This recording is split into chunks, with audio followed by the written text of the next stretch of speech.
ஒரு ஈகிளுக்கு தங்கம் இருக்கிற இடம் தெரியுது. அதை தெரிஞ்சுக்கிட்டு அந்த இடத்துக்கு போகுது. அதுக்கு ஒரு டீம் தடையாக இருக்குதுன்னு சொல்லிட்டு அந்த டீமை இங்கேருந்து வெளியே துரத்துறதுக்கு பல ஸ்கெட்ச் போடுது. ஆனால் அந்த கழுகு போட்ட எல்லா ஸ்கெட்சும் ஃபெயில் ஆகுது. அதுக்கு காரணம் யாருன்னு பார்க்கும்போது தான் தெரிய வருது, மரக்கொத்தி தான் தெரிய வருது. அதை போட்டு தலை ஒரு ஃப்ரீசர் பாக்ஸில் அடைச்சி வைக்குது.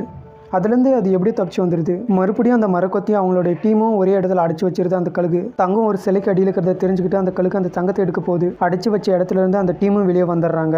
அந்த தங்கத்தை காப்பாற்ற அந்த டீம் எவ்வளவோ போராடுறாங்க, ஆனால் அவங்களால முடியல. அந்த கழுகும் தங்கத்தை எடுத்துட்டு ஜூட் விட்டுருது. அந்த கழுகு அந்த தங்கப்பெட்டியை திறந்து பார்க்கும்போது தான் தெரிய வருது அதில் தங்கமே இல்லைன்றது. அப்புறம் தங்கம் எங்கடா இருக்குதுன்னு பார்க்கும்போது தான் தெரிய வருது, சிலைக்கு அடியில் அந்த தங்கம் இல்லை, சிலையே தங்கம் தான்ட்டு.